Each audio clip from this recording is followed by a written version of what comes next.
ಮೊದಲಿನ ಸರ್ತಿ ನಾನು ಇವ್ರಿಗೆ ವಿರೋಧ ಮಾಡಿದ್ದೆ ಸರ್. ನಾನು ಏನ್ರಿ ಯಾಕೆ ವಿರೋಧ ಮಾಡಿದ ಅಂದ್ರೆ ಒಂದು ತಾರ್ಕಿಕವಾಗಿ ವಿರೋಧ ಮಾಡಿದ. ಬಟ್ ಏನೇ ಒಂದು ವಿರೋಧ ಮಾಡ್ಬೇಕಾಯ್ತು ಅಂದ್ರ ಅದಕ್ಕೆ ಆಧಾರ ಇರ್ಬೇಕು ಸರ್.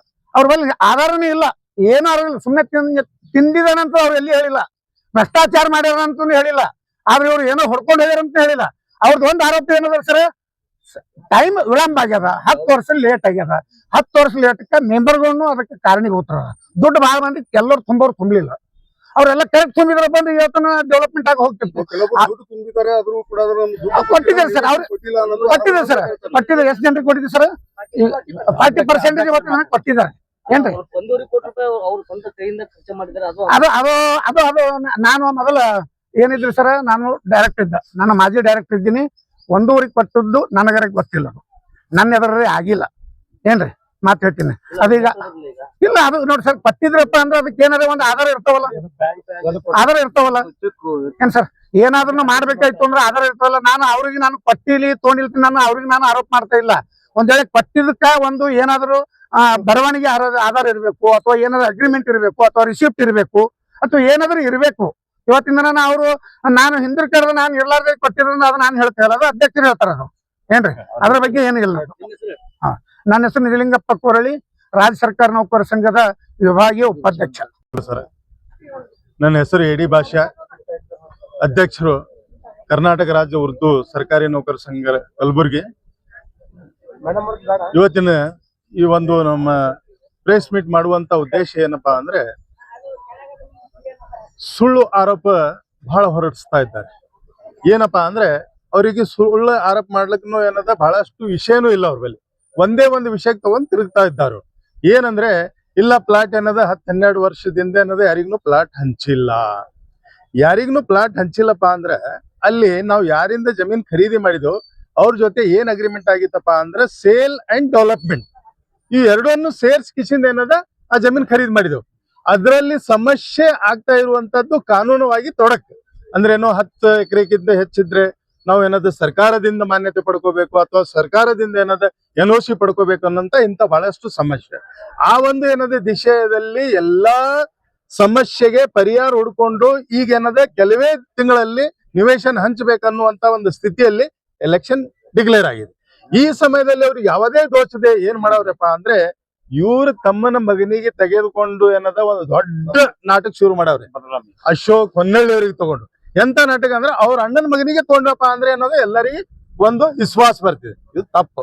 ಅವ್ರು ಯಾಕೆ ಮಾಡ್ತಾ ಇದ್ದಾರೆ ಅನ್ನುವಂಥದ್ದು ನಿಮ್ಮಲ್ಲಿ ಎಲ್ಲ ಅಣ್ಣತಮ್ಮರಲ್ಲಿ ಸಣ್ಣ ಪುಟ್ಟ ಸಮಸ್ಯೆ ಇರುವುದು ಈ ಪ್ರಪಂಚದ ಒಂದು ಇತಿಹಾಸ ಇದೆ.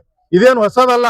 ಹೊನ್ನಳ್ಳಿ ಅವ್ರ ಮನೆಯಲ್ಲಿ ಅವರು ಅಶೋಕ್ ಹೊನ್ನಳ್ಳಿ ಅವರಿಗೆ ತಗೊಂಡೆ ಅನ್ನೋದು ನಾಟಕ ಮಾಡ್ತಾ ಇದ್ದಾರೆ. ಇನ್ನೊಂದ್ ಸಮಯ ತಾವು ಇಷ್ಟೊಂದು ನ್ಯಾಯವಾಗಿ ಅನ್ನೋದು ಕೆಲಸ ಮಾಡೋರು ಸ್ವಲ್ಪ ವಿಚಾರ ಮಾಡ್ರಿ. ಈ ಒಂದು ನಮ್ಮ ಎದುರಾಳಿ ಪೆನಲ್ದವರು ಒಂದು ಚಿತ್ತಾಪುರ NGO ಅಧ್ಯಕ್ಷರು, ತಾಲೂಕಾ ಅಧ್ಯಕ್ಷರು, ಮೇಲಾಗಿ ಜಿಲ್ಲಾ ಅಧ್ಯಕ್ಷರು.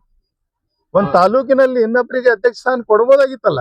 ಒಂದು ಹೃದಯ, ನಿಮ್ಮ ವಿಶಾಲವಾದಂತ ಹೃದಯ ಇದ್ರೆ ತಾಲೂಕಿಗೆ ಒಬ್ರಿಗೆ ಅಧ್ಯಕ್ಷ ಕೊಡ್ಬೇಕಾಗಿತ್ತು. ಅಲ್ಲಿ ಕೊಡ್ಲಿಲ್ಲ. ಅಲ್ಲಿ ತಾಲೂಕಾ ಅಧ್ಯಕ್ಷರು ತಾವೇ, ಜಿಲ್ಲಾ ಅಧ್ಯಕ್ಷನು ತಾವೇ. ಇನ್ನೊಂದು, ನಿಮ್ಮಲ್ಲಿ ಸುಮಾರು ಜನ ಇದನ್ನ ಏನಿದೆ NGO ಎಲೆಕ್ಷನ್ ನಲ್ಲಿ ಏನದ ಆಯ್ಕೆಯಾಗಿ ಬಂದ್ರು.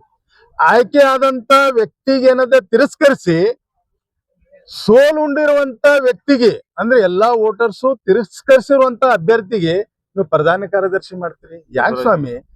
ಬೇರೆಯವರು ಏನು ಏನದ ಅವ್ರ ಹತ್ರ ಏಬಲ್ ಇಲ್ವೇ? ಸೋತಂತ ವ್ಯಕ್ತಿಗೆ ನೀವು ಏನದ ಪಕ್ಕದಲ್ಲಿ ಕುಂದಿರ್ಸ್ಕೋತೀರಿ, ಗೆದ್ದಂತ ವ್ಯಕ್ತಿಗೆ ಏನದ ದೂರ ಇಡ್ತೀರಿ. ಇದು ತಾವು ಏನದ ತಮ್ಮ ಉದ್ಯೋಗದಲ್ಲಿ ಇರುವಂತ ಮತ್ತೇನದ ಸಂಘದಲ್ಲಿ ಕಾರ್ಯನಿರ್ವಹಿಸಿರುವಂತ ಅವ್ರಿಗೆ ಏನದ ನ್ಯಾಯವಾದಂತ ನ್ಯಾಯ ಕೊಡಿ. ತದನಂತರ ಇನ್ನೊಬ್ಬರಿಗೆ ನ್ಯಾಯ ನೀತಿ ಪಾಠ ಹೇಳಿದ್ರೆ ಅದು ಸರಿ ಅನಿಸ್ತದೆ. ಆದ್ರಿಂದ ತಾವು ಏನದ ತಮ್ಮಲ್ಲಿ ಇರುವಂತ ಹುರುಳು ಏನದ ಮೊದಲು ದೂರ ಮಾಡ್ರಿ. ಇನ್ನೊಬ್ಬರಿಗೆ ಏನದ ಬಟ್ ಮಾಡ್ಬೇಕಾದ್ರೆ ನಾವು 1 ಬಟ್ ಮಾಡಿದ್ರೆ 4 ಬಟ್ ನನ್ ಕಡೆ ಆಗ್ತಿದೆ. ಆ ಒಂದು ತಾವು ತಿಳ್ಕೊಂಡು ಇನ್ನೊಬ್ರ ಮೇಲೆ ಬ್ಲೇಮ್ ಮಾಡ್ಬೇಕು. ನಾಗಪ್ಪ ಹೊನ್ನಳ್ಳಿ ಅವರು ಇಲ್ಲಿವರೆಗೆ ಏನ್ ಮಾಡವ್ರೆ, ಜಮೀನ್ ತಗೊಂಡವ್ರೆ, ಡೆವಲಪ್ಮೆಂಟ್ ಮಾಡಿಸ್ತಾ ಇದ್ದಾರೆ. ಮತ್ತೇನದ ನಿಮಗೆ ಅರ್ಹ ವ್ಯಕ್ತಿಗಳಿಗೆ, ಅರ್ಹ ನೌಕರರಿಗೆ ಆ ಪ್ಲಾಟ್ ಕೊಡುವಂತ ವ್ಯವಸ್ಥೆ ಮಾಡ್ತಾ ಇದ್ದಾರೆ. ಅವ್ರಿಗೆ ಏನದ ಇಲ್ಲ ಸಲ್ಲದ ಸಮಸ್ಯೆ ಏನದ ಇವರಿಂದೇ ಆಗ್ತಾ ಇದೆ. ಆದ್ರಿಂದ ಆ ಪರಮಾತ್ಮನ ಹತ್ರ ಕೇಳ್ಕೊತಾ ಇದ್ದು, ಈ ಅಪ್ಪಗೆ ಏನದ ದೊಡ್ಡ ಒಂದು ಶಕ್ತಿ ಕೊಡು. ಮತ್ತೆ ನ್ಯಾಯವಾದವಾದಂತ ಏನದ ಯಾರು ಅಭ್ಯರ್ಥಿ ಅವ್ರೆ ಅಂದ್ರೆ ನಮ್ ಸರ್ಕಾರಿ ನೌಕರರೇ ಅವರಿಗೆ ಏನದ ಪ್ಲಾಟ್ ಸಿಗುವಂತ ವ್ಯವಸ್ಥೆ ಏನದ ಇವರಿಂದ ಆಗ್ಲಿ ಅನ್ನುವಂತ ಒಂದು ಆಶ್ವಾಸನೆ ಒಂದಿಗೆ ಮತ್ತೇನದೆ ನಾನು ಕಲಬುರಗಿ ಜಿಲ್ಲಾ ಅಧ್ಯಕ್ಷ ಉರ್ದು ಸಂಘ ಎಲ್ಲಾ ಶಿಕ್ಷಕರು ಸಂಪೂರ್ಣವಾಗಿ ನಾಗಪ್ಪ ಹೊನ್ನಳ್ಳಿಗೆ ವೈಯಕ್ತಿಕವಾಗಿ ಅವ್ರ ಪೂರಾ ಪೆನಲ್ಗೆ ಏನದ ಸಂಪೂರ್ಣವಾದಂತ ಏನದ ಸಪೋರ್ಟ್ವಾಗಿ ನಿಂತಿದ್ದೆವು. ಆ ದೇವರಲ್ಲಿ ಒಂದು ವಿನಂತಿ, ನಾಗಪ್ಪ ಹೊನ್ನಳ್ಳಿಗೆ ಮತ್ತೊಮ್ಮೆ ಏನದ 17 ಜನ ಆಯ್ಕೆ ಆಗ್ಲಿ ಅನ್ನುವಂತ ಕೇಳ್ಕೊಂಡು ನನ್ನ ಮಾತಿಗೆ ವಿರಾಮ ಹೇಳ್ತೀನಿ. ಜೈ ಹಿಂದ್, ಜೈ ತೋತೀನಿ ಹಂಗೇನಿಲ್ಲ. ನಮಸ್ಕಾರ. ನನ್ನ ಹೆಸರು ನಿಜಲಿಂಗಪ್ಪ ಕೋರಳ್ಳಿ, ರಾಜ್ಯ ಸರ್ಕಾರಿ ನೌಕರ ಸಂಘದ ಉಪಾಧ್ಯಕ್ಷ, ಸರ್ಕಾರಿ ನೌಕರ ಸಂಘದ ವಿಭಾಗೀಯ ಉಪಾಧ್ಯಕ್ಷ. ಇವತ್ತಿನ ದಿವಸ ಗೃಹ ನಿರ್ಮಾಣ ಸಹಕಾರ ಸಂಘದ ಒಂದು ಇತಿಹಾಸ ಬಹಳ ದೊಡ್ಡದಿದೆ. ಇವತ್ತ ಈ ಒಂದು ಗೃಹ ನಿರ್ಮಾಣ ಸಂಘದ ಅಧ್ಯಕ್ಷರಾದಂತ ನಾಗಪ್ಪ ಹೊನ್ನಳ್ಳಿಯವರು ಯಾವುದೇ ಅವ್ಯವಹಾರ ಮಾಡಲಾರ್ದೇನೆ, ಯಾವುದೂ ಇವತ್ತ ಅಹಿತಕರ ಘಟನೆ ಮಾಡಲಾರ್ದೇನೆ ಎಲ್ಲಾ ಜನರಿಗೆ ಪ್ಲಾಟ್ ಅನ್ನು ಹಂಚಿದ್ದಾರೆ. ಎದುರಿನ ಪೆನಲ್ನವ್ರದ್ದು ಒಂದು ನಿರಾಧಾರ ಆರೋಪಕ್ಕೆ ನಾನು ಉತ್ತರ ಕೊಡ್ತಾ ಇದ್ದೇನೆ. ಅವ್ರ ಆರೋಪ ಇಷ್ಟೇ, 10 ವರ್ಷ ಆದ್ರೂ ಅವರು ನಮಗೆ ಪ್ಲಾಟ್ ಕೊಟ್ಟಿಲ್ಲ ಅನ್ನೋದು ಒಂದೇ ಆರೋಪ ಅದ. ಅದಕ್ಕೆ ಬಿಟ್ಟು ಅವ್ರ ಬಳಿ ಏನೂ ಇಲ್ಲ. ಆದ್ರೆ 10 ವರ್ಷ ಹಿಡಿದು ಪ್ಲಾಟ್ ಕೊಟ್ಟಿಲ್ಲ ಅನ್ನೋದಕ್ಕ ಅದಕ್ಕೆ ನಾನು ಒಂದು ಸ್ಪಷ್ಟೀಕರಣವನ್ನು ನಮಗೆ ಕೊಡ್ತಾ ಇದ್ದೇನೆ. 10 ವರ್ಷ ಕೊಡ್ಲಿಕ್ಕೆ ಯಾಕೆ ಆಗ್ಲಿಲ್ಲಪ್ಪ ಅಂದ್ರೆ, ಇವತ್ತಿನ ದಿವಸ ಕೃಷಿ ವಲಯದಿಂದ ವಸತಿ ವಲಯಕ್ಕೆ ಮತ್ತು ರೇರಾ ಎನೆ ಇವತ್ತಿನ GDA ಇವೆಲ್ಲ ಮಾಡ್ಬೇಕಂತ ಹೊಸ ರೂಲ್ಸ್ ಬಂದು ಇವತ್ತಿನ ದಿನ ಅದು ಒಂದು ಸ್ವಲ್ಪ ಸಮಯ ಆಗಿದೆ. ಅದಕ್ಕೆ ನಾನು ಆರೋಪ ಮಾಡಿದ್ರೆ ನಾನು ಪ್ರಮುಖ ಇದ್ದ, ಇಲ್ಲಿ ಬಂದ ಬಳಕ ನನಗೆ ಗೊತ್ತಾಯ್ತು ಹಬ್ಬ ಇಷ್ಟ ಅದಲ್ಲ ನಂತರ ಗೊತ್ತಾಯ್ತು. ಆದ್ರೆ ಇನ್ನೊಂದು ವಿಚಾರ ಏನಪ್ಪಾ ಅಂದ್ರ, ಅಲ್ಲಿದ್ದಂತ ಸರ್ಕಾರಿ ನೌಕರ ಸಂಘದ ಅಧ್ಯಕ್ಷರು, ಪ್ರಧಾನ ಕಾರ್ಯದರ್ಶಿಗಳು ಅವರೆಲ್ಲರೂ ಕೂಡಿ ಹೊನ್ನಳ್ಳಿ ಅವ್ರ ಬಗ್ಗೆ ಸುಳ್ಳು ಆರೋಪ ಮಾಡಿ ಇವತ್ತಿನ ದಿನ ಏನೋ ಒಂದು ಮಸಿ ಬಿಡ್ತಕ್ಕಂಥ ಕೆಲಸ ಇವತ್ತಿನ ದಿನ ಮಾಡ್ತಾ ಇದ್ದಾರೆ. ಆದ್ರೆ ನಾನು ಅವರಿಗೆ ಒಂದು ಷರತ್ತು ಹಾಕ್ತಾ ಇದ್ದೀನಿ. ಇವತ್ತಿನ ದಿನ ಅವ್ರ ಮೇಲಾದ್ರೂ ಒಂದೇ ₹1 ಹಗರಣದ ಬಗ್ಗೆ ಆಗ್ಲಿ ಅಥವಾ ಲೂಟಿ ಮಾಡಿದ ಬಗ್ಗೆ ಆಗ್ಲಿ ಏನಾದ್ರೂ ಹಗರಣ ಇತ್ತು ಅಂದ್ರೆ ನಾನು ಇವತ್ತಿನ ನನ್ನ ರಾಜೀನಾಮೆ ಕೊಟ್ಟು ನಾನು ಮನೆಗೆ ಹೋಗ್ತಾ ಇದ್ದೀನಿ ನನ್ನ ಕೆಲಸಕ್ಕೆ. ಮೇಲಾಗಿ ಇವತ್ತಿನ ದಿವಸ ಪ್ಲಾಟ್ಗಳನ್ನು 5 ಲಕ್ಷಕ್ಕೆ ಇವತ್ತಿನ ದಿನ ಏನು ನಿವೇಶನಗೋಸ್ಕರ ಕೊಟ್ಟಿದ್ದಾರೆ, ಆ ಬೆಲೆಯನ್ನು ಇವತ್ತಿನ ಮಾರ್ಕೆಟ್ ವ್ಯಾಲ್ಯೂ ಇವತ್ತು 25-30 ಲಕ್ಷ ರೂಪಾಯಿ ಆಗಿದೆ.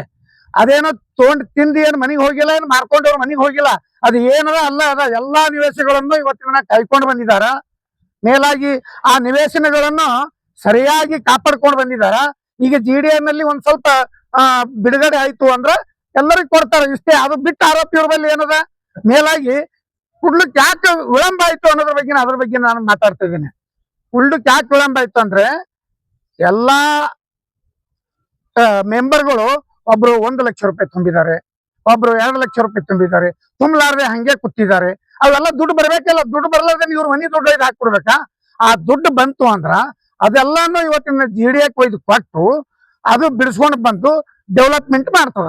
ಡೆವಲಪ್ಮೆಂಟ್ ಮಾಡೋದು ಇವತ್ತಿನ ದಿನ ಯಾರ ಕೆಲಸ? ಇವತ್ತಿನ ಡೆವಲಪರ್ ನಮಗ್ ಸಂಬಂಧ ಇಲ್ಲ. ಯಾರಾದ್ರೂ ಯಾರು ನಮಗ ನಿವೇಶನ, ಯಾರು ನಮಗ ಹೊಲ ಕೊಟ್ಟಿದ್ದಾರೆ ಆ ಮಾಲೀಕರೇ ನಮಗ ಇವತ್ತಿನ ಡೆವಲಪ್ಮೆಂಟ್ ಮಾಡ್ಕೊಡ್ಬೇಕಂತ ಹೇಳ್ಕಿಸಿ ಅಗ್ರಿಮೆಂಟ್ ಇದೆ. ಅವ್ರು ಮಾಡ್ಲಿಕ್ಕೆ ವಿಳಂಬ ಮಾಡಿದ್ರು, ದುಡ್ಡು ನಮಗ ಅಡ್ವಾನ್ಸ್ ಕೊಡು ಅಂದ್ರು, ದುಡ್ಡು ಅಡ್ವಾನ್ಸ್ ಕೊಡ್ಲಿಕ್ಕೆ ಆಗಲ್ಲ ಅಂತ ಹೇಳೋದಕ್ಕಾಗಿ ಇವತ್ತಿನ ದಿನ ಅದು ಹಿಂಗೆ ಹಾಕಿಡ್ಕೊತ ಬಂದು ವಿಳಂಬ ಆಗಿದೆ. ಪರಂತು ಮಾನ್ಯ ನಾಗಪ್ಪ ಹೊನ್ನಳ್ಳಿ ಅವರು ಅಲ್ಲಿದ್ದಂತ ಎಲ್ಲಾ ಪೆನಲ್ದ ಎಲ್ಲಾ ಅಭ್ಯರ್ಥಿಗಳು ಸರಿಯಾಗಿ ಕಾಪಾಡಿಕೊಂಡು ಬಂದು ಇವತ್ತಿನ ದಿನ ಸ್ವಲ್ಪ ದಿನದಲ್ಲಿ ಅದು ಎಲ್ಲರಿಗೆ ಪ್ಲಾಟ್ ಹಂಚೋ ಕೆಲಸ ಇವತ್ತಿನ ಮಾಡ್ತಾ ಇದ್ದಾರೆ. ಅಲ್ಲಿದ್ದಂತ ಪರಿವರ್ತನೆ ಪೆನಲ್ದವರು ಏನು ಎಲ್ಲ ಸುಳ್ಳು ಆರೋಪ ಮಾಡ್ಕೋತ ಎಲ್ಲಾ ಅವ್ರ ಮೇಲೆ ಒಂದೇ ಏನ್ರಿ ಇತ್ತು ಅಂದ್ರೆ ಆರೋಪಕ್ಕೆ ಇವತ್ತಿನ ದಿನ ನಿರಾಧಾರ ಅದ ಅಂತ ಹೇಳ್ತಾ ಇದ್ದೀನಿ. ಆಧಾರ ಇತ್ತಂದ್ರೆ ಬರ್ಲಿ, ಸತ್ಯಕ್ಕೆ ದೂರ ಆದದ ಅಂತ ಹೇಳಿ ನಾನು ಇಲ್ಲಿ ಇಚ್ಛೆ ಪಡ್ತಾ ಇದ್ದೇನೆ. ಅದಕ್ಕಾಗಿ ಈ ಒಂದು ನಮ್ಮ ನಾಗಪ್ಪ ಹೊನ್ನಳ್ಳಿ ಅವರ ಪೆನಲ್ ಇದ್ದಂತ ಎಲ್ಲಾ ಅಭ್ಯರ್ಥಿಗಳಿಗೆ ತಾವೆಲ್ಲರೂ ಪ್ರಚಂಡ ಬಹುಮತದಿಂದ ಆರಿಸಿ ಕೊಡ್ತೀರಿ ಅಂತ ಹೇಳಿ ನನ್ನ ವಿನಂತಿ. ಜೈ ಹಿಂದ್.